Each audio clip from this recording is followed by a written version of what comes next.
하긴 사살해. 놓친 네가 너무 오래 살았어. 브레이크 풀고 확실하게 보내버려. 수화기 너머로 들려오는 아들의 목소리는 소름 끼치도록 차가웠습니다. 쾅! 끔찍한 굉음과 함께 엘리베이터는 지하 깊은 곳으로 추락했습니다. 아들은 아버지가 지니겨진 고철 덩어리가 되었다고 확신하며 승리의 미소를 지었겠죠. 하지만 그는 꿈에도 몰랐습니다. 그 어둡고 더러운 지하 통로에 아무도 예상 못한 한 명의 목격자가 더 있었다는 사실을요. 아저씨, 정신 차리세요. 제발 죽지 마요. 가장 높은 곳의 제왕이 가장 낮은 곳의 소녀에게 구원받은 그날 밤, 자신의 장례식 뉴스를 지켜보며 칼을 가는 회장님의 통쾌한 핏빛 복수가 시작됩니다. 좋아요와 구독을 눌러두시면 삶에 도움이 되는 이야기와 정보를 가장 편하게 받아보실 수 있습니다. 오늘의 사연 시작합니다.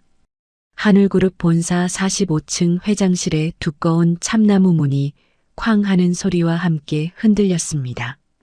방 안에는 냉랭한 공기가 감돌았고 바닥에는 깨진 도자기 파편이 어지럽게 널려 있었죠. 강태산 회장이 붉게 충혈된 눈으로 아들을 노려보며 소리쳤습니다.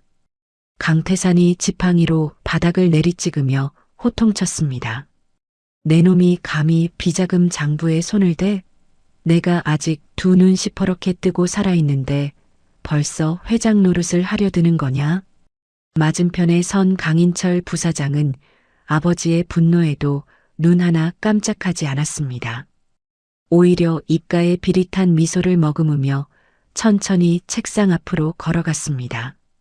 강인철이 책상 위에 놓인 사직서를 손가락으로 톡톡 치며 말했습니다. 아버지, 이제 그만 쉬실 때가 됐잖아요. 시대가 변했습니다.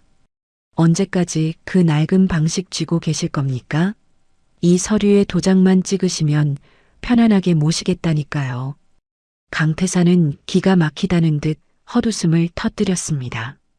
믿었던 아들이 자신의 등에 칼을 꽂으려 한다는 사실이 믿기지 않았습니다. 강태산이 책상 위에 사직서를 집어 강인철의 얼굴에 던지며 소리쳤습니다. 썩 꺼져라. 내 눈에 흙이 들어가기 전엔 어림도 없어. 당장 이사회 소집해서 내놈 보직부터 해임할 테니 그리 알아. 종이 뭉치가 강인철의 얼굴을 스치고 바닥으로 떨어졌습니다. 강인철은 바닥에 떨어진 사직서를 구두굽으로 지그시 밟으며 낮게 의졸였습니다. 후회하실 겁니다, 아버지. 기회를 드렸는데 걷어차신 건 아버지예요. 강태사는 더 이상 아들과 말을 섞고 싶지 않다는 듯 뒤도 돌아보지 않고 회장실을 나갔습니다. 비서실 직원들이 겁에 질려 고개를 숙였지만 강태사는 씩씩거리며 전용 엘리베이터 버튼을 눌렀습니다. 엘리베이터 문이 열리자 강태사는 거칠게 안으로 들어갔습니다. 문이 닫히는 순간 틈새로 보이는 강인철의 표정은 소름 끼치도록 차가웠습니다. 강태산이 닫힌 문을 향해 욕설을 내뱉으며 중얼거렸습니다. 못난 놈. 감히 누구 앞에서 이빨을 드러내. 내가 너를 어떻게 키웠는데. 하지만 강태산의 분노는 오래가지 못했습니다.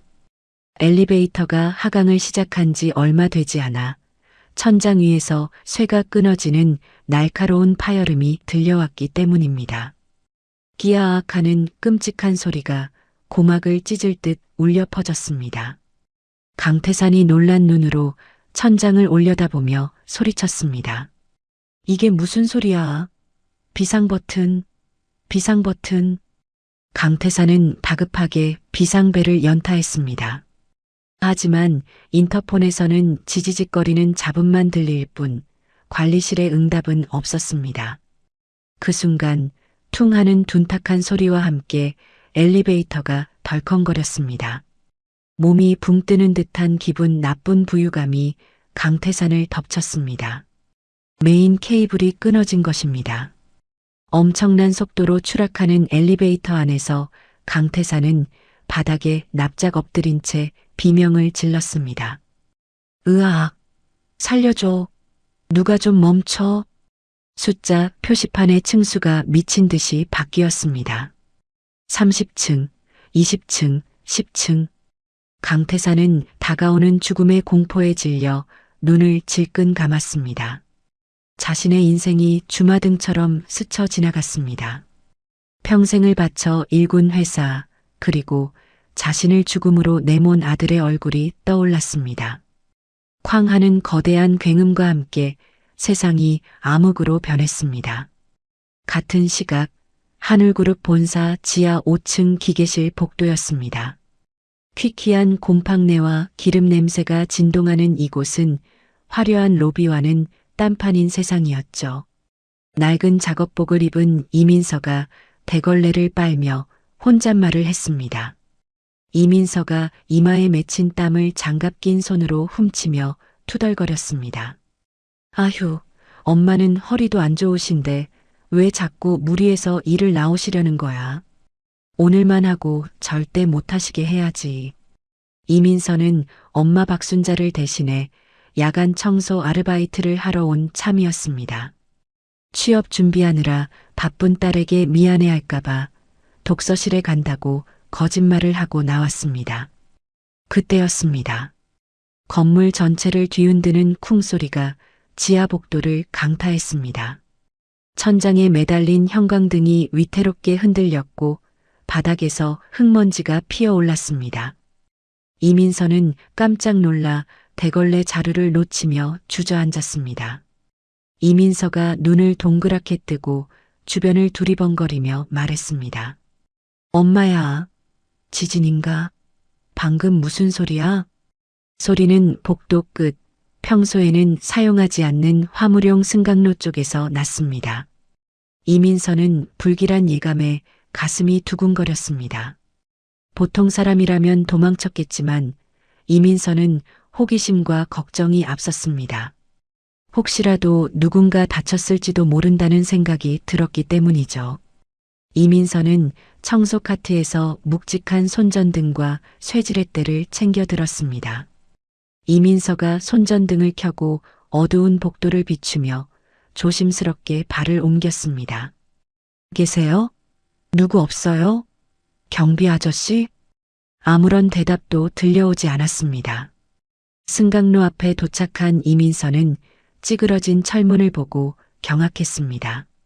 굳게 닫혀 있어야 할 문틈이 벌어져 있었고 그 사이로 자욱한 먼지가 뿜어져 나오고 있었죠.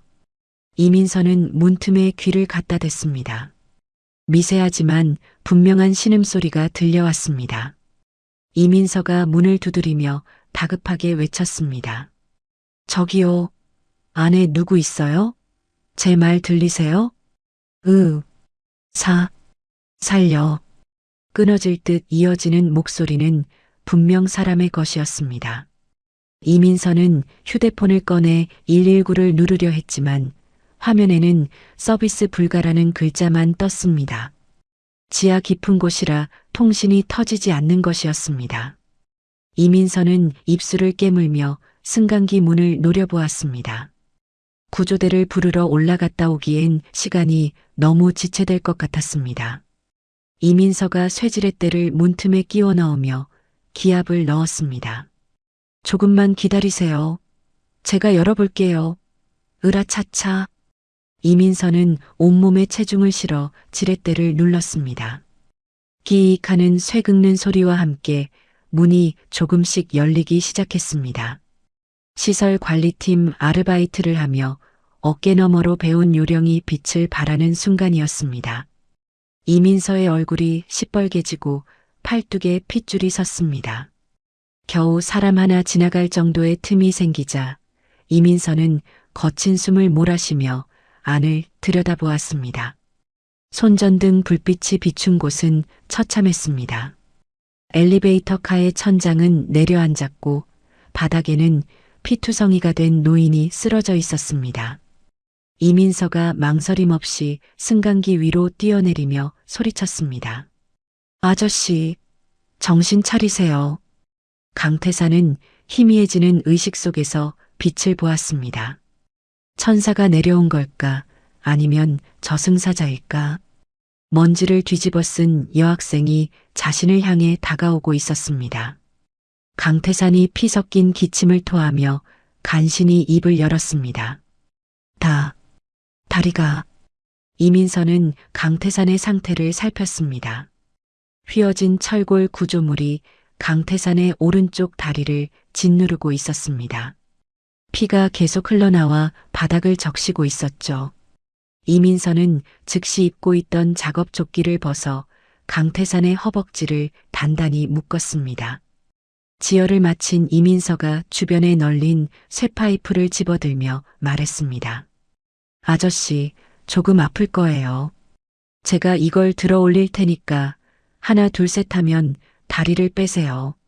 아시겠죠? 강태산은 고개를 끄덕일 힘도 없어 눈만 깜빡였습니다. 이민서는 파이프를 구조물 밑에 끼우고 있는 힘껏 눌렀습니다. 이민서가 이를 악물며 비명을 질렀습니다. 으악, 제발. 구조물이 꿈쩍하는가 싶더니 팅하는 소리와 함께 엘리베이터 전체가 덜컹거렸습니다. 아직 끊어지지 않고 버티던 마지막 케이블이 풀리기 시작한 것입니다. 이민서는 공포에 질렸지만 손을 놓지 않았습니다. 지금 놓으면 이 사람은 죽는다. 그 생각뿐이었습니다. 이민서가 울먹이며 소리쳤습니다. 지금이에요. 빼세요. 빨리요. 강태산은 죽을 힘을 다해 다리를 잡아당겼습니다. 뼈가 갈리는 고통이 느껴졌지만 살아야 한다는 본능이 몸을 움직였습니다. 다리가 빠져나오자마자 이민서는 강태산의 멱살을 잡고 열어둔 비상 탈출구 쪽으로 끌고 갔습니다.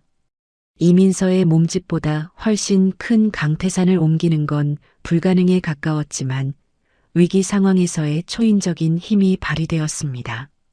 두 사람이 탈출구 밖으로 몸을 던져 기계실 바닥으로 굴러떨어진 바로 그 순간이었습니다. 쾅!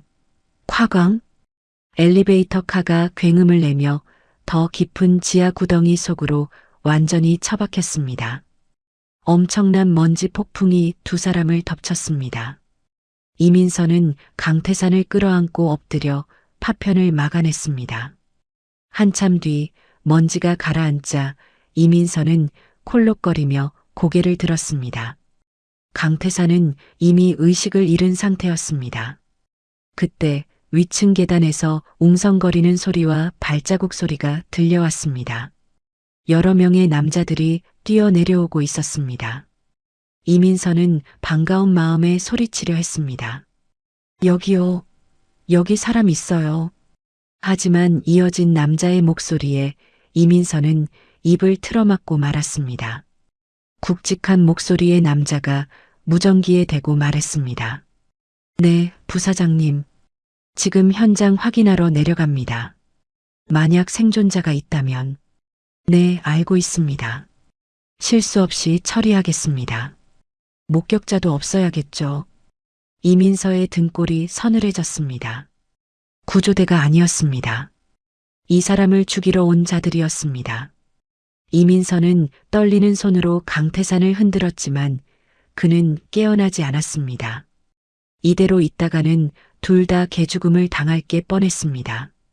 이민서는 주위를 둘러보다가 구석에 놓인 대형 린넨 수거함을 발견했습니다.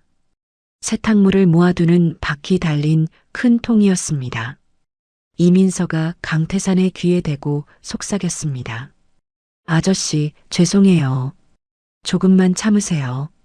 살려면 어쩔 수 없어요.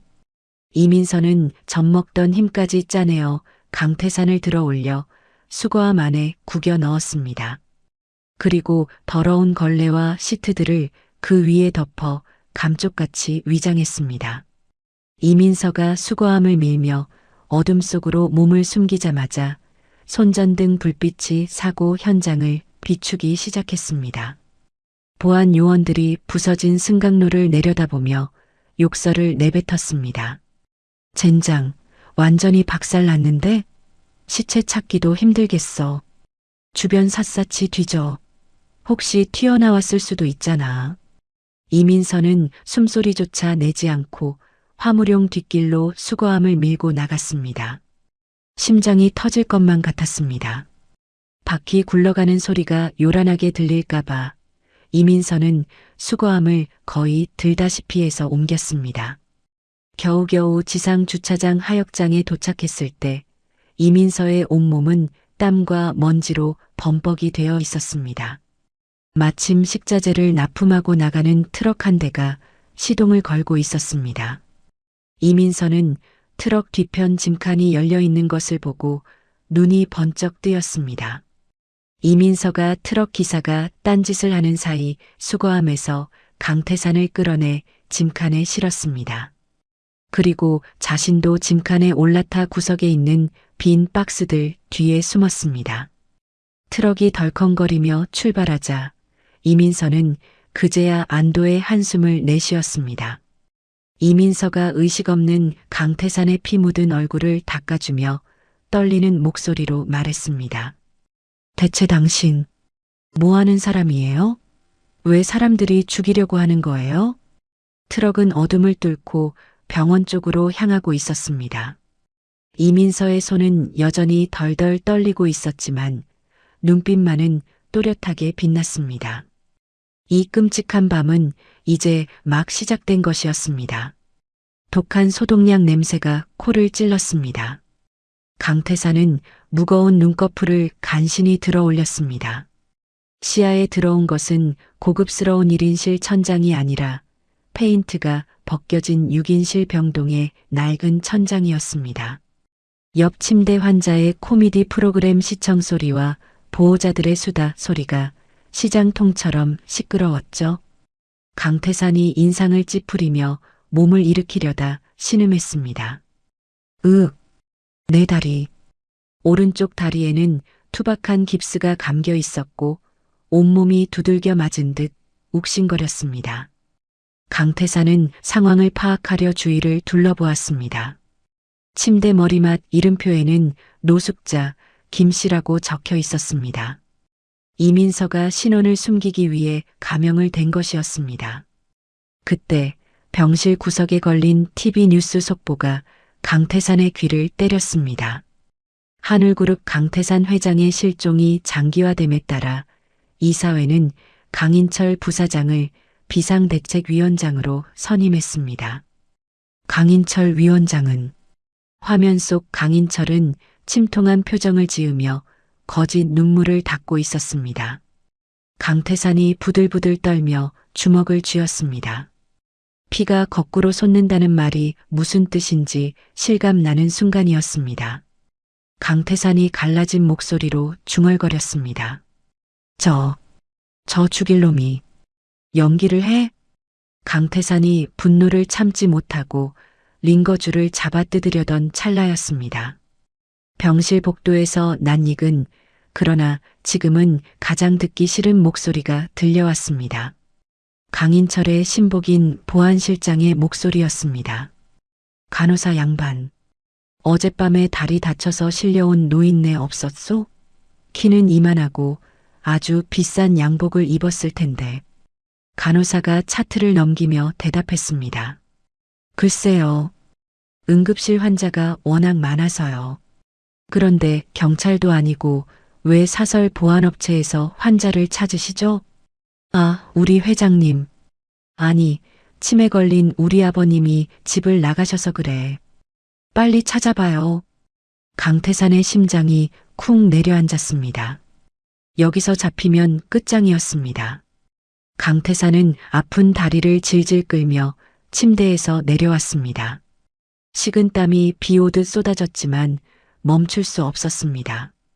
강태산이 복도 쪽을 경계하며 반대편 문으로 나가려는데 누군가 강태산의 환자복 뒷덜미를 확 잡아챘습니다. 강태산이 헉하고 숨을 들이켜며 돌아보았습니다. 이민서였습니다. 이민서가 검지손가락을 입술에 대며 속삭였습니다. 쉿! 조용히 하세요. 지금 나가면 바로 잡혀요. 이민서는 편의점 봉투를 들고 있었습니다. 약을 타러 왔다가 보안실장을 보고 황급히 병실로 들어온 것이었습니다. 이민서가 강태산의 겨드랑이에 어깨를 밀어넣으며 부축했습니다. 이민서가 다급하게 귓속말을 했습니다. 정문이랑 로비에 검은 양복들이 깔렸어요. 제 말대로 하세요. 안 그러면 우리 둘 다 죽어요. 이민서는 강태산을 휠체어에 태우고 담요로 얼굴을 덮었습니다. 그리고 간호사들의 눈을 피해 비상구 계단 쪽으로 휠체어를 밀었습니다. 덜컹거리는 진동이 다리에 전해질 때마다 강태산은 입술을 깨물며 비명을 삼켰습니다.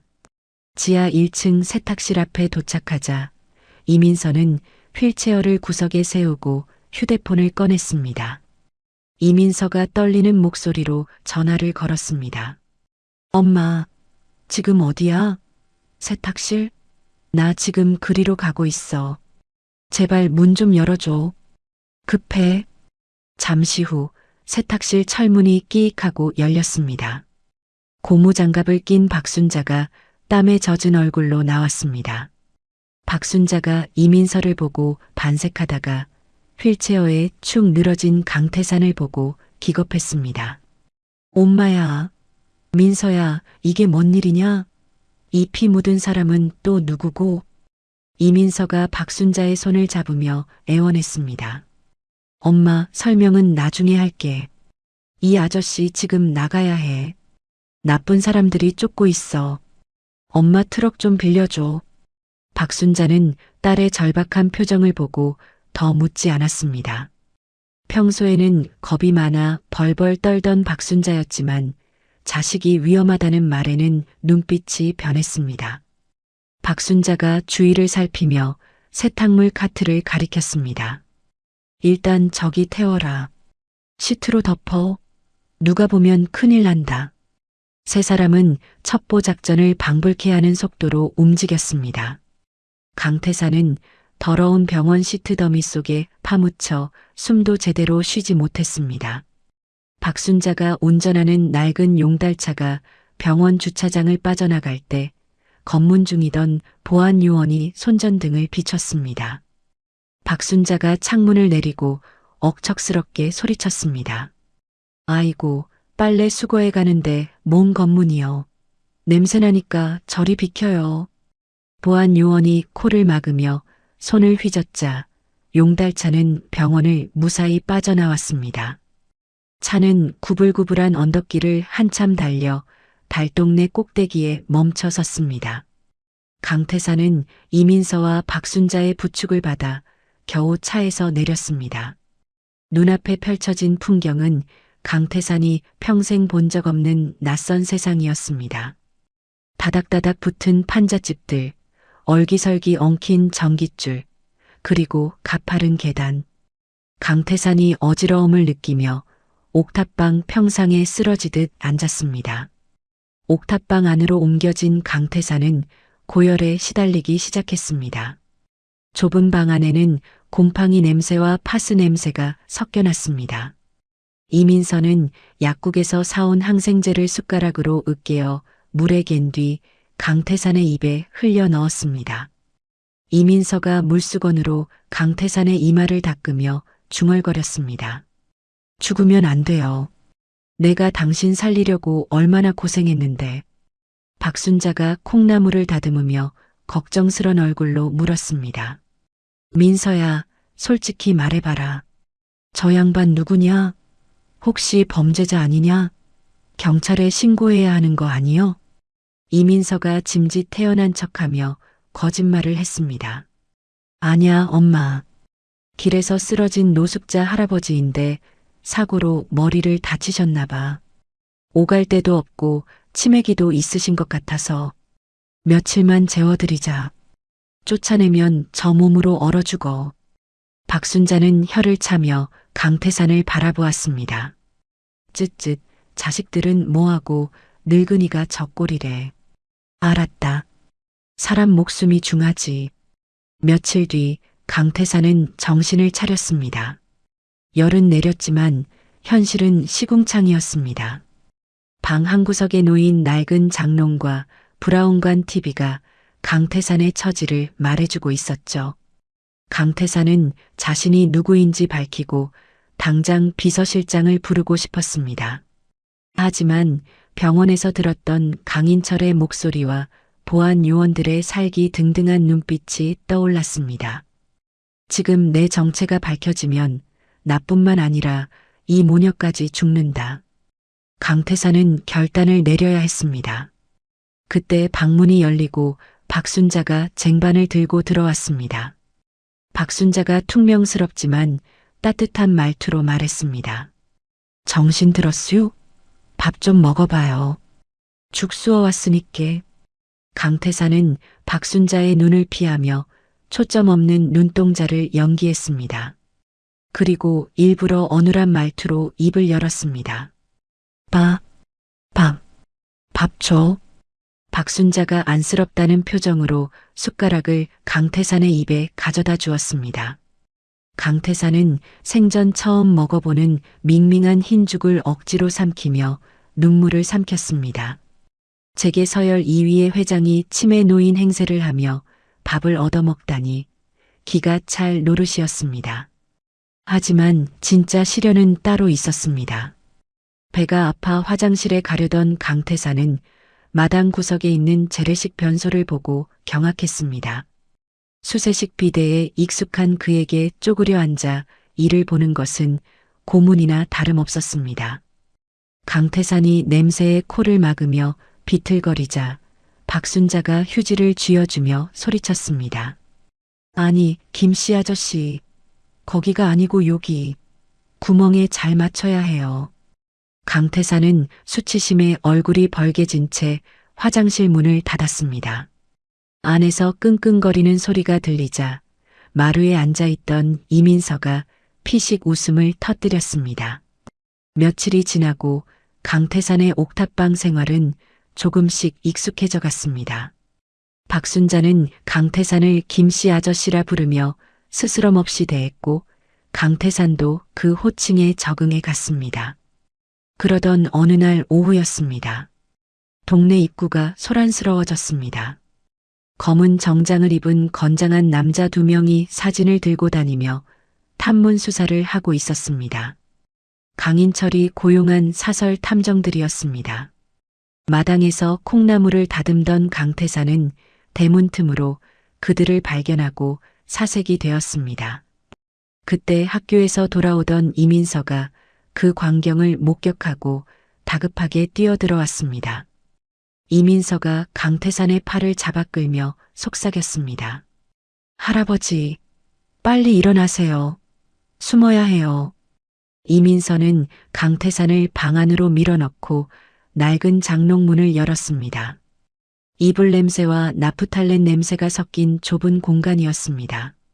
이민서가 강태산을 장롱 속에 구겨 넣고 이불을 덮어 씌웠습니다. 이민서가 장롱문을 닫으며 말했습니다. 제가 나오라고 할 때까지 절대 나오시면 안 돼요. 숨소리도 내지 마세요. 잠시 후 쾅쾅거리며 대문을 두드리는 소리가 났습니다.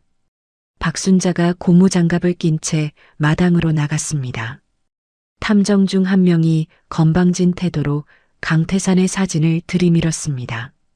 아줌마, 혹시 이 동네에서 다리 저는 노인네 못 봤어? 어디 숨겨둔 거 아니야? 박순자가 눈을 부라리며 소금을 한 줌 집어 던졌습니다. 에이 퇴. 재수없게 남의 집 앞에서 뭔 행패여. 우리 집엔 여자들만 산다니까. 안 꺼져? 경찰 부를까? 탐정은 옷에 묻은 소금을 털어내며 인상을 썼습니다. 아, 진짜 이 아줌마가. 없으면 말지 왜 소금을 뿌려. 탐정들이 투덜거리며 돌아가는 소리가 들렸습니다. 장롱 속 어둠에 갇혀있던 강태산은 숨을 죽인 채 그 모든 상황을 듣고 있었습니다. 자신을 지키기 위해 낯선 사내들에게 악을 쓰는 박순자의 목소리가 가슴을 울렸습니다. 평생 돈으로 사람을 부리기만 했던 강태산에게 대가 없는 호의와 보호는 낯설고도 충격적인 경험이었습니다. 한참 뒤 장롱 문이 열렸습니다. 이민서가 걱정스러운 얼굴로 강태산을 부축해 꺼냈습니다. 땀범벅이 된 강태산은 다리에 힘이 풀려 주저앉았습니다. 박순자가 부채질을 해주며 말했습니다. 웜에 김씨 아저씨. 놀랐지? 저놈들 다 갔으니께 걱정 말어. 내가 아주 쫓아버렸어. 강태산은 고개를 들어 두 모녀를 바라보았습니다. 고맙다는 말이 목구멍까지 차올랐지만 치매 놓인 연기를 해야 했기에 꿀꺽 삼켰습니다. 대신 바보처럼 해에 웃으며 손을 비볐습니다. 하지만 강태산의 눈빛만은 순간적으로 날카롭게 빛났습니다. 이민서는 강태산의 땀을 닦아주다 멈칫했습니다. 그의 눈빛에서 언뜻 보이는 서늘한 기운 때문이었습니다. 방금 저 눈빛, 정말 치매 노인 맞아? 이민서는 의구심을 품었지만 내색하지 않았습니다. 그날 밤 모두가 잠든 시각, 강태산은 조용히 일어나 옥상 난간으로 나갔습니다. 저 멀리 서울의 야경 속에 우뚝 솟은 하늘그룹 본사 빌딩이 보였습니다. 화려하게 빛나는 그곳과 자신이 서 있는 어둡고 초라한 옥탑방의 대비가 뼈아프게 다가왔습니다. 강태산이 난간을 꽉 움켜쥐며 나지막이 응조렸습니다. 강인철, 네가 뺏은 건 내 회사만이 아니다. 하지만 두고 봐라. 반드시 살아서 내가 겪은 이 지옥을 너에게도 똑같이 보여줄 테니까. 강태산의 눈에서 굵은 눈물이 뚝 떨어져 난간을 적셨습니다.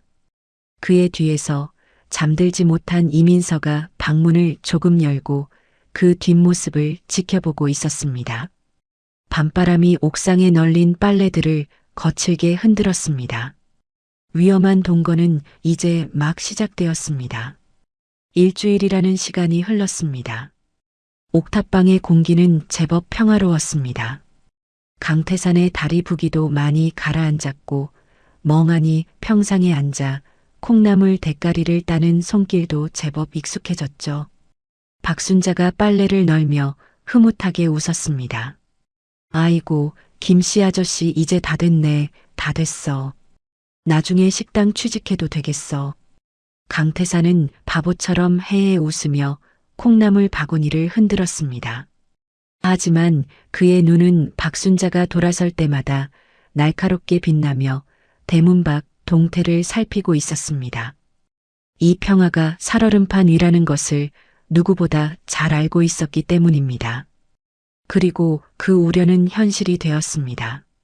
대문을 걷어차는 쾅소리와 함께 검은 덩어리들이 들이닥쳤습니다. 강인철 부사장이 고용한 철거 용역 깡패들이었습니다. 노란 머리의 깡패 리더가 야구 방망이로 장독대를 내리쳤습니다. 쨍그랑 박순자가 애지중지하던 고추장 항아리가 박살나며 붉은 장이 사방으로 튀었습니다. 아, 이게 무슨 짓이요? 박순자가 비명을 지르며 달려들었지만 깡패들은 아랑곳하지 않았습니다. 깡패 리더가 박순자를 거칠게 밀치며 소리쳤습니다. 아줌마, 좋게 말할 때 도장 찍으라고 했잖아. 재개발 구역 지정된 거 몰라? 이번 주까지 안 비우면 이거 다 밀어버릴 거야. 마당에 있던 평상이 뒤집히고 강태산이 다듬던 콩나물들이 바닥에 쏟아졌습니다. 방 안에 있던 이민서가 뛰쳐나와 넘어진 박순자를 감싸 안았습니다. 이민서가 도끼를 품고 소리쳤습니다. 당신들 뭐야? 이거 주거침입인 거 몰라? 경찰 부를 거야. 깡패 리더가 비웃으며 침을 뱉었습니다. 경찰? 불러봐. 우린 시키는 대로 하는 거니까. 그 전에 이 집구석이 온전할지 모르겠지만 깡패들이 쇠파이프로 창문을 깨부수려 하자 이민서가 그들의 팔을 붙잡고 늘어졌습니다. 하지만 건장한 남자의 힘을 당해낼 수는 없었습니다. 깡패가 이민서의 머리채를 잡고 흔들자 박순자가 깡패의 바짓가랑이를 잡고 울부짖었습니다. 아이고, 우리 딸 놔줘. 내가 잘못했어. 제발 우리 딸은 건드리지 마. 구석에 웅크리고 있던 강태산의 손이 부들부들 떨렸습니다. 자신을 먹여주고 재워준 은인들이 짐승 같은 놈들에게 짓밟히고 있었습니다. 참을 수 없는 분노가 단전에서부터 치밀어 올랐습니다. 내 회사 이름을 팔아 서민들을 괴롭혀? 강인철, 내 놈이 기어이. 강태산은 더 이상 치매 노인 연기를 할 수 없었습니다. 강태산이 옆에 있던 부러진 대걸레 자루를 지팡이 삼아 벌떡 일어났습니다. 그리고 성큼성큼 다가가 깡패 리더의 정강이를 잇는 힘껏 후려쳤습니다. 퍽! 아! 이 노인네가 미쳤나? 깡패 리더가 비명을 지르며 나뒹굴었습니다. 부하들이 달려들려 하자 강태산이 대걸레 자루를 그들의 목을 대에 겨누며 천둥 같은 호통을 쳤습니다. 동작 그만. 그 손 놓지 못해. 그 목소리에는 거역할 수 없는 위엄과 서슬퍼런 살기가 담겨 있었습니다. 깡패들이 멈칫하며 뒷걸음질 쳤습니다. 강태산이 깡패 리더를 내려다보며 차갑게 쏘아붙였습니다. 형법 제319조 주거침입죄, 제366조 재물손괴죄, 게다가 흉기를 들고 위협했으니 특수협박죄까지 추가다. 지금 당장 경찰 부르면 너희들 최소 징역 3년이야. 아베, 어림도 없다. 내가 법무팀 불러서 너희들 인생 종치게 만들어줄까? 노인의 입에서 나올 것이라곤 상상도 못한 정확한 법률 용어와 논리 정연한 협박이었습니다. 깡패 리더는 멍한 표정으로 강태산을 올려다보았습니다. 단순한 동네 할아버지가 아니었습니다. 그 눈빛은 마치 저승사자 같았고 뿜어져 나오는 기세는 조폭 두목보다 더 무거웠습니다. 강태산이 한 발짝 더 다가서며 낮게 으르렁거렸습니다. 당장 꺼져. 내 눈앞에서 사라져라. 안 그러면 내 놈들이 모시는 그 윗선까지 줄줄이 엮어서 감방에 쳐넣어 줄 테니까. 깡패 리더는 본능적인 공포를 느꼈습니다. 재수옴 붙었다는 생각에 황급히 일어났습니다. 두고 보자. 가자. 깡패들이 꽁무니를 빼며 도망치자 마당에는 정적만이 감돌았습니다. 박순자는 넋이 나간 표정으로 강태산을 바라보았습니다. 강태산은 그제야 아차 싶었습니다. 급한 마음에 본색을 드러내고 만 것입니다. 강태산이 어색하게 웃으며 뒷머리를 극적였습니다. 아, 그게 내가 예전에 TV 법정 드라마를 많이 봐서 헤헤. 하지만 이민서의 눈은 속일 수 없었습니다. 이민서가 박순자를 방으로 들여보낸 뒤 마당에 남은 강태산 앞에 섰습니다. 이민서가 주머니에서 무언가를 꺼내 강태산의 손에 쥐어주었습니다. 사고 현장에서 주었던 깨진 넥타이 핀이었습니다. 이제 연기 그만하세요, 회장님. 아까 그 모습, 치매 노인 아니었잖아요. 강태산은 넥타이 핀을 내려다보며 깊은 한숨을 내쉬었습니다. 더 이상 숨길 수 없었습니다. 강태산이 허리를 펴고 이민서를 똑바로 응시했습니다. 그의 눈빛에서 흐리멍덩함이 사라지고 제게 거물의 카리스마가 돌아왔습니다. 그래, 내가 하늘그룹 회장 강태산이다. 속여서 미안하구나. 이민서는 놀라지 않았습니다. 이미 짐작하고 있었으니까요. 이민서가 넥타이 핀을 가리키며 말했습니다. 그거 단순한 핀 아니죠? 제가 기계 좀 만질 줄 아는데 안에 녹음 칩이 있더라고요. 강태산의 손이 떨렸습니다. 그는 떨리는 손으로 넥타이 핀의 작은 재생 버튼을 눌렀습니다. 지지직거리는 잡음 사이로 아들 강인철의 목소리가 흘러나왔습니다. 기사 매수해. 브레이크 풀고 확실하게 보내버려. 놓친 네가 너무 오래 살았어. 강태산은 그 자리에 주저앉아 오열했습니다. 믿고 싶지 않았던 진실, 아들의 목소리로 듣는 살인 청부. 가슴이 갈기갈기 찢어지는 듯 했습니다. 강태산이 넥타이 핀을 가슴에 품고 흐느꼈습니다. 내가 괴물을 키웠어. 내 욕심이 내 아들을 괴물로 만들었어. 이민서는 말없이 강태산의 어깨에 손을 올렸습니다. 위로의 말은 필요 없었습니다. 그저 곁에 있어주는 것만으로도 충분했습니다.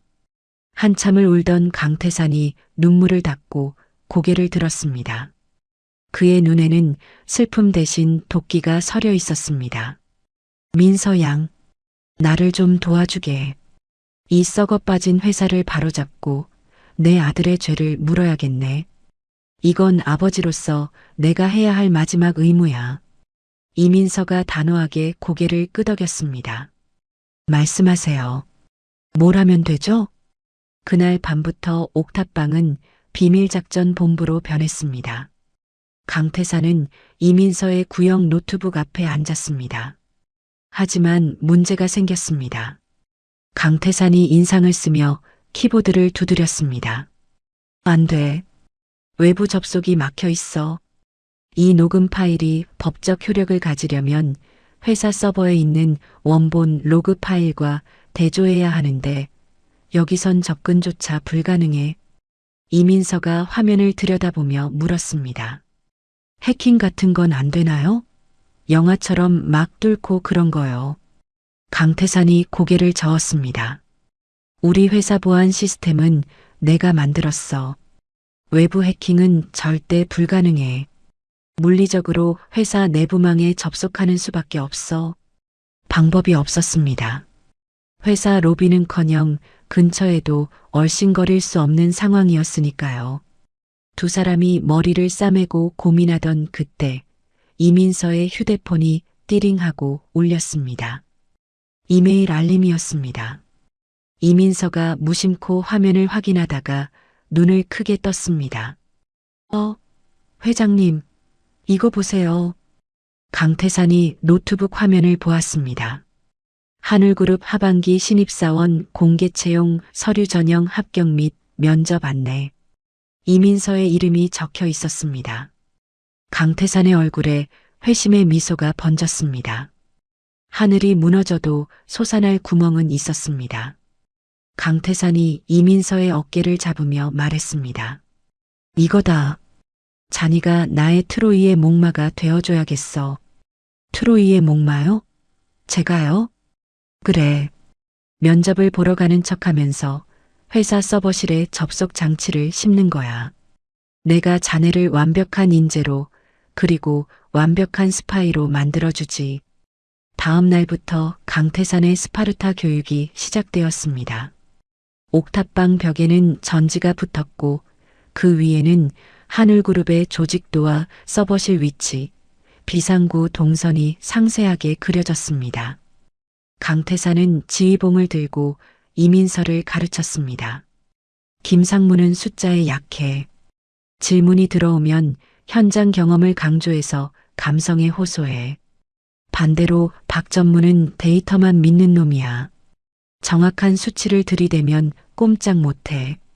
이민서는 밤새워 예상 질문을 외우고 강태산이 건네준 USB 사용법을 익혔습니다. 박순자는 방 안에서 들리는 두 사람의 대화 소리에 고개를 갸웃거렸습니다. 박순자가 방문을 살짝 열고 물었습니다. 아니, 둘이서 밤마다 뭔 작당을 하는겨?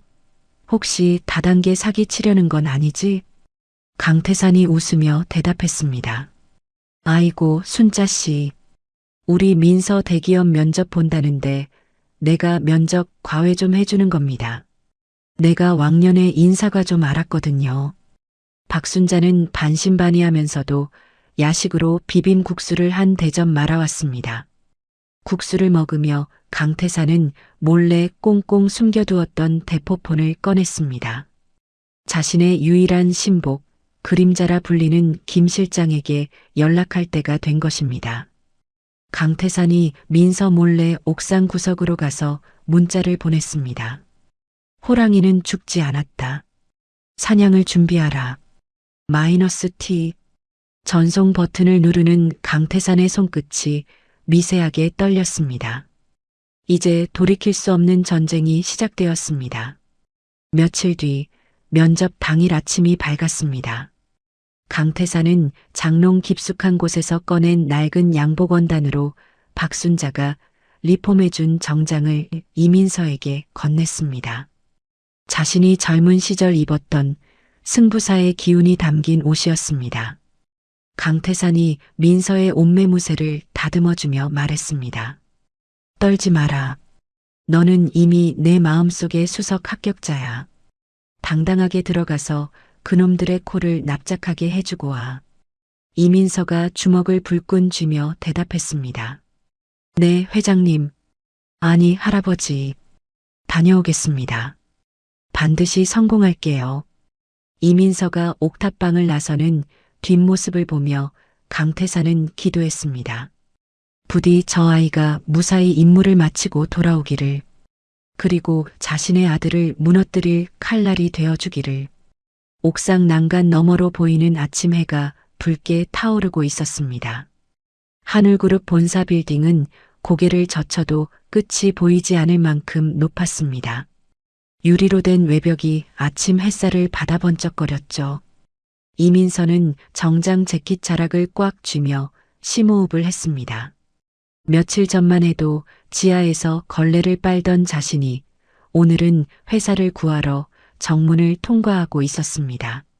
로비에 걸린 강인철 부사장의 대형 사진이 비릿하게 웃고 있는 듯 했습니다. 이민서가 사진을 노려보며 속으로 중얼거렸습니다. 웃을 수 있을 때 많이 웃어둬. 오늘이 내 마지막이니까. 면접 대기실에는 명문대 출신의 엘리트들이 긴장한 표정으로 앉아 있었습니다. 이민서는 구석자리에 앉아 주위를 살폈습니다.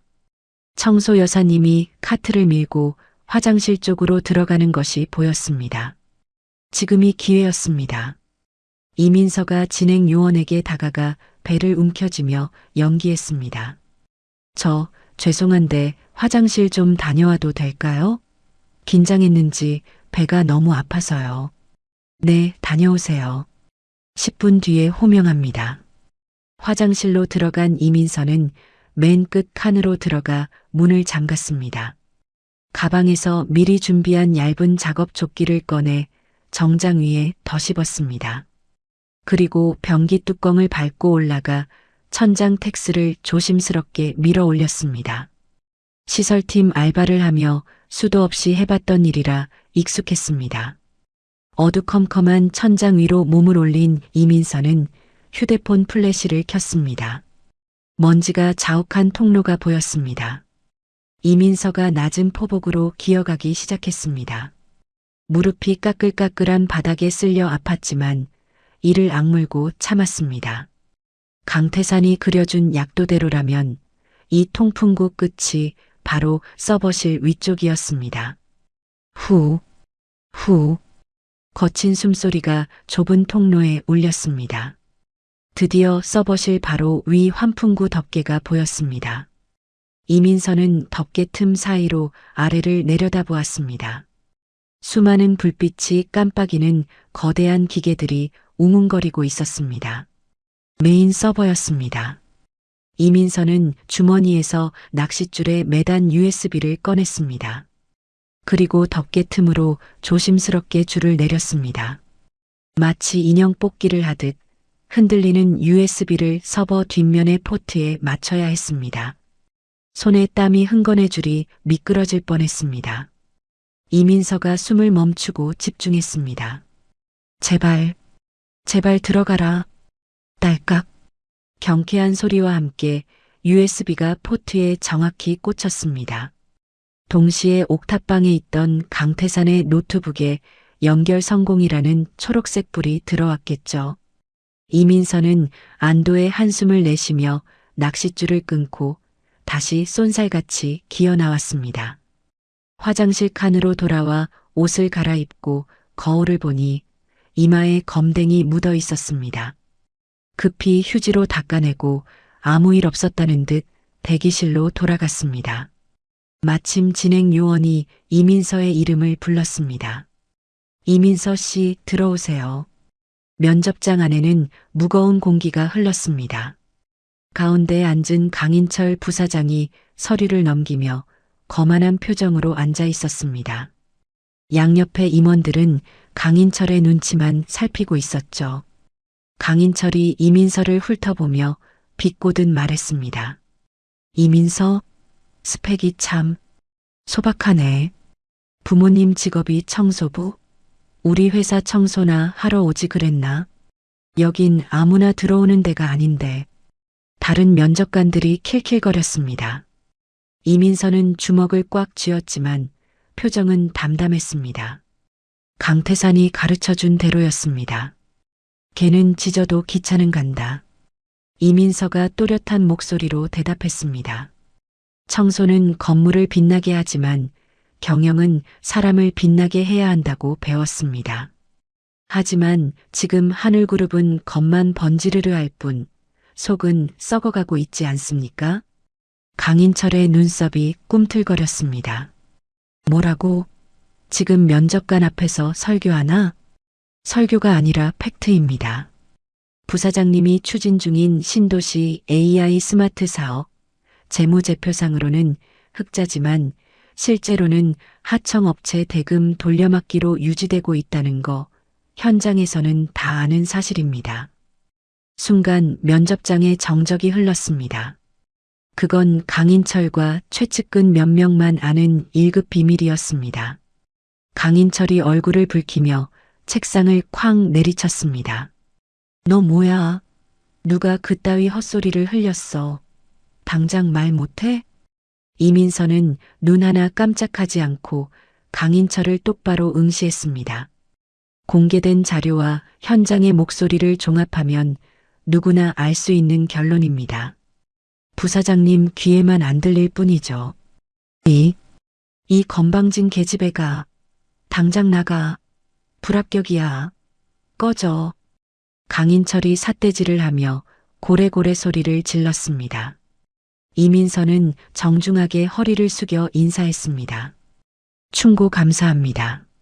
하지만 불합격 통보는 제가 하겠습니다. 이런 썩은 경영진 밑에서는 일할 생각이 없으니까요.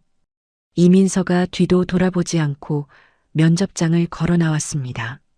문이 닫히는 순간 등 뒤에서 강인철이 서류 뭉치를 집어 던지는 소리가 들렸습니다. 복도로 나온 이민서는 다리가 풀려 벽을 짚었습니다. 심장이 입 밖으로 튀어나올 것만 같았습니다. 그때 로비 구석에 서 있던 한 남자가 이민서에게 다가왔습니다. 청소부 복장을 하고 있었지만 눈매가 매서운 남자였습니다. 남자가 이민서 옆을 스치며 작은 하드디스크를 슬쩍 주머니에 찔러 넣어 주었습니다. 강태산의 신복, 김 실장이 보낸 사람이었습니다. 서버에서 복사된 데이터가 담긴 물건이었습니다. 이민서는 떨리는 손으로 주머니를 움켜쥐고 회사를 빠져나왔습니다. 달동네 옥탑방으로 돌아온 이민서는 문을 열자마자 주저앉았습니다. 방 안에서 노트북을 지키고 있던 강태산이 벌떡 일어나 다가왔습니다. 강태산이 이민서를 와락 끌어안았습니다. 고생했다. 정말 고생했어. 내 딸이 최고다. 이민서는 참았던 눈물을 터뜨리며 강태산의 품에 얼굴을 묻었습니다. 흑. 무서웠어요, 할아버지. 들킬까봐. 진짜 죽는 줄 알았어요. 강태산은 이민서의 등을 토닥이며 눈시울을 붉혔습니다. 미안하다. 못난 할아비 때문에 이 고생을 시키고. 하지만 내 덕분에 우린 이겼어. 데이터를 다 확보했다. 강태산은 노트북 화면을 가리켰습니다. 화면에는 강인철이 빼돌린 비자금 내역과 차명 계좌, 그리고 엘리베이터 사고를 사주한 정황이 담긴 이메일들이 빼곡하게 떠 있었습니다. 강인철의 목을 쥘 수 있는 완벽한 올감이었습니다. 옆에서 지켜보던 박순자가 눈을 동그랗게 뜨고 물었습니다. 웜에 이게 다 돈이요? 영이 몇 개요 대체? 이걸로 그 나쁜 놈 잡을 수 있는겨? 강태산이 비장한 표정으로 고개를 끄덕였습니다. 네, 잡습니다. 아주 뼈도 못 추리게 만들 겁니다. 그날 밤 달동네 아래 페놀리터 가로등이 깜빡거리는 그네 옆에 강태산이 서 있었습니다. 잠시 후 어둠 속에서 중절모를 쓴 중년 남자가 나타났습니다. 김 실장이었습니다. 김 실장은 강태산을 보자마자 바닥에 무릎을 꿇고 오열했습니다. 회장님, 살아계셨군요. 저는 정말 돌아가신 줄 알고. 강태산이 김 실장의 어깨를 잡아 일으켰습니다. 일어나게. 자니가 아니었으면 나도 벌써 저 세상 사람이었을 걸세. 내 뒤를 봐주느라 고생 많았네. 김 실장은 눈물을 닦으며 강태산의 손을 잡았습니다.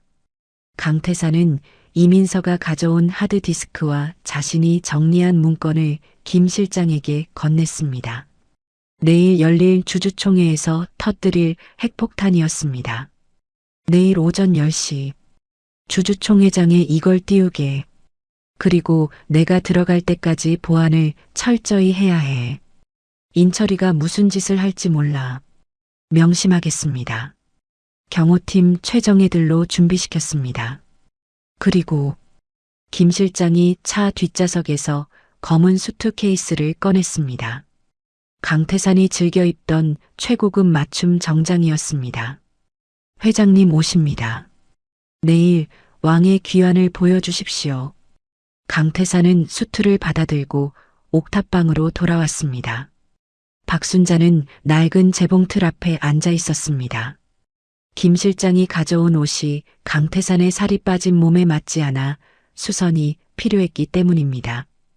박순자가 돋보기를 쓰고 한 땀 한 땀 바느질을 하며 투덜거렸습니다. 아이고, 비싼 옷이라 바늘도 잘 안 들어가네.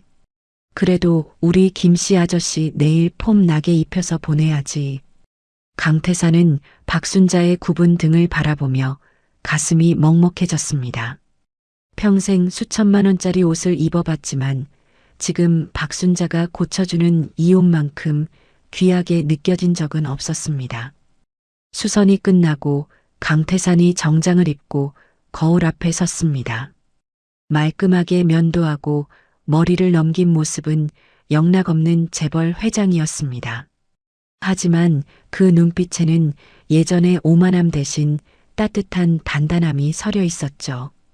이민서가 넥타이를 매주며 말했습니다. 할아버지, 진짜 멋있어요. 내일 가면 다들 기절하겠는데요? 강태산이 껄껄 웃으며 이민서의 손을 잡았습니다. 다 내 덕분이다. 민서야, 내일 너도 같이 가는 거 알지? 네, 저도요? 전 그냥 여기서. 아니야. 내일 그 자리는 내가 회장으로 복귀하는 자리이자 내 생명의 은인을 세상에 소개하는 자리야. 너는 청소부 딸이 아니라 이 회사의 주인이 될 자격으로 그곳에 서는 거다. 이민서는 강태산의 진심 어린 눈빛에 고개를 끄덕였습니다. 강태산은 창밖으로 보이는 하늘그룹 빌딩을 바라보았습니다. 밤하늘 아래 번쩍이는 그곳이 이제는 두렵지 않았습니다. 진짜 힘은 돈이 아니라 사람에게서 나온다는 것을 이 작은 옥탑방에서 배웠기 때문입니다. 강태산이 주먹을 불끈 쥐며 나지막이 말했습니다. 기다려라, 강인철. 아버지가 간다. 폭풍 전야의 밤이 깊어가고 있었습니다. 하늘그룹 본사 대강당은 발 디딜 틈 없이 꽉 들어차 있었습니다. 수백 명의 주주들과 기자들이 숨을 죽인 채 단상을 주시하고 있었죠. 화려한 조명 아래 강인철 부사장이 주인공처럼 서 있었습니다. 그는 만족스러운 미소를 지으며 넥타이를 매만졌습니다. 오늘만 지나면 그는 명실상부한 회장이 되는 것이었습니다. 강인철이 마이크를 잡고 자신만만한 목소리로 입을 열었습니다. 존경하는 주주 여러분, 오늘 우리는 새로운 역사를 쓰기 위해 이 자리에 모였습니다. 선친의 갑작스러운 실종은 비통하지만 회사는 멈출 수 없습니다. 저 강인철이 한울그룹을 세계적인 기업으로 주주석 맨 앞줄에 앉은 이사들이 아부 섞인 박수를 쳤습니다. 강인철은 손을 들어 환호에 답하며 원고를 넘겼습니다. 바로 그 순간이었습니다. 치익하는 소음과 함께 강당 정면의 대형 스크린이 지직거렸습니다. 강인철의 얼굴이 클로즈업 되어 있던 화면이 검게 변하더니 낯선 음성 파형이 나타났습니다. 그리고 스피커가 터질 듯한 볼륨으로 녹음된 목소리가 흘러나왔습니다. 기사 매수해. 브레이크 풀고 확실하게 보내버려. 놓친 네가 너무 오래 살았어. 장내에 찬물을 끼얹은 듯 정적이 흘렀습니다. 너무나도 익숙한 바로 눈앞에 있는 강인철의 목소리였기 때문입니다. 강인철의 얼굴이 사색이 되었습니다. 그가 당황하여 소리를 질렀습니다. 뭐야? 이거 당장 꺼. 방송실. 뭐 하는 거야? 하지만 방송은 멈추지 않았습니다. 오히려 화면이 바뀌며 강태산 회장의 모습이 나타났습니다. 사전 녹화된 영상 속 강태산은 핏기 없는 얼굴로 카메라를 노려보고 있었습니다. 주주 여러분, 저는 죽지 않았습니다. 그리고 저를 죽이려 한 사람은 지금 단상에 서 있는 제 아들 강인철입니다. 객석에서 비명과 웅성거림이 터져 나왔습니다. 기자들은 미친 듯이 플래시를 터뜨리며 강인철에게 달려들었습니다. 강인철은 마이크를 잡고 악을 썼습니다. 거짓말이야. 저건 조작된 영상입니다. 딥페이크라고요. 경비원, 당장 저거 꺼. 그때였습니다. 강당 뒤편에 거대한 출입문이 쿵 소리를 내며 활짝 열렸습니다. 눈부신 역광을 받으며 한 남자가 지팡이를 짚고 서 있었습니다. 또각, 또각. 지팡이 소리가 강당의 소음을 뚫고 울려 퍼졌습니다. 사람들이 홍해 갈라지듯 길을 비켰습니다. 말끔한 정장 차림의 강태산 회장이 무거운 표정으로 걸어 들어오고 있었습니다. 죽은 줄 알았던 회장의 등장에 장내는 아수라장이 되었습니다. 세상에, 강 회장님이야. 진짜 살아있었어. 강인철은 귀신이라도 본 사람처럼 뒷걸음질 쳤습니다. 그의 다리가 후들거려 제대로 서 있을 수조차 없었습니다. 강인철이 덜덜 떨며 중얼거렸습니다. 아버지, 어떻게. 강태산은 대답 대신 단상으로 성큼성큼 올라갔습니다. 그리고 지팡이를 들어 강인철의 정강이를 잇는 힘껏 후려쳤습니다. 퍽! 팍! 강인철이 외마디 비명을 지르며 바닥에 무릎을 꿇었습니다. 강태산이 넘어진 아들을 내려다보며 서슬 퍼런 목소리로 호통쳤습니다. 어떻게라니? 내 놈이 지옥으로 보낸 아비가 기어 올라왔다. 네가 저지른 짓을 낱낱이 까발리려고. 강태산은 강인철의 손에서 마이크를 뺏어 들었습니다. 그는 떨리는 숨을 고르고 좌중을 둘러보았습니다. 그 눈빛의 서린 위엄에 소란스럽던 장내가 순식간에 조용해졌습니다. 강태산이 침통하지만 단호한 어조로 말했습니다. 지난 몇 달간 저는 지옥과 천국을 동시에 맛보았습니다. 제 아들은 돈 때문에 아비를 죽이려 했고 회사의 피 같은 돈을 빼돌려 도박과 유흥에 탕진했습니다. 스크린에는 강인철의 비자금 장부와 차명 계좌 내역이 적나라하게 띄워졌습니다. 주주들은 경악하며 입을 다물지 못했습니다. 강태산이 말을 이었습니다. 하지만 저는 가장 낮은 곳에서 희망을 보았습니다. 쓰레기 더미에 버려진 저를 구해준 건 우리가 그토록 무시했던 청소 노동자의 딸이었습니다. 강태산이 무대 뒤편을 향해 손짓했습니다. 이리 나오너라. 이 회사의 진정한 주인이 될 자격이 있는 사람이다. 이민서가 긴장된 표정으로 무대 위로 올라왔습니다. 단정한 정장 차림이었지만 그녀의 눈빛은 흔들림이 없었습니다. 강태산이 이민서의 어깨를 감싸 안으며 소개했습니다. 이 청년이 아니었다면 진실은 영원히 묻혔을 겁니다. 이민서 양, 그날 무슨 일이 있었는지 말해주겠나? 이민서는 마이크를 잡고 심호흡을 했습니다. 수많은 카메라와 사람들의 시선이 두려웠지만 옆에 있는 강태산을 믿고 입을 열었습니다. 저는 그날 밤 지하 기계실에서 끔찍한 굉음을 들었습니다. 달려가 보니 엘리베이터는 처참하게 부서져 있었고 회장님은 피투성이가 되어 계셨습니다. 그때 보안 요원들이 내려와서 생존자가 있으면 처리하라는 무전을 들었습니다. 이민서의 생생한 증언에 주주총회장은 충격에 휩싸였습니다. 여기저기서 탄식과 욕설이 터져나왔습니다. 저런 천하의 페류나를 봤나? 당장 구속해. 강인철은 구석에 쭈그리고 앉아 벌벌 떨고 있었습니다. 모든 것이 끝났다는 절망감이 그를 덮쳤습니다. 그때 강당 입구로 검찰 수사관들이 들이닥쳤습니다. 수사관이 체포영장을 높이 들고 외쳤습니다. 강인철 씨, 살인 미수 및 특정경제범죄 가중처벌법 위반 혐의로 체포합니다. 수사관들이 수갑을 꺼내며 단상으로 다가왔습니다. 궁지에 몰린 강인철의 눈빛이 광기로 번들거렸습니다. 이대로 잡힐 수는 없었습니다. 감옥에 가면 평생 썩어야 한다는 공포가 이성을 마비시켰습니다. 강인철이 갑자기 벌떡 일어나 단상 옆에 비치된 소화기를 집어들었습니다. 그리고 안전핀을 뽑아 수사관들을 향해 마구잡이로 분사했습니다. 오지마. 다 죽여버릴 거야. 피슈. 하얀 분말 가루가 폭발하듯 뿜어져 나와 시야를 가렸습니다. 사람들이 콜록거리며 비명을 질렀고 강당은 순식간에 아수라장이 되었습니다. 강인철이 미리 심어둔 용역 깡패들이 의자를 집어 던지며 난동을 부려 혼란을 부채질했습니다. 길 막아. 부사장님 나가신다. 강인철은 자욱한 연기 속에서 쥐새끼처럼 몸을 숙이고 비상구 쪽으로 달렸습니다.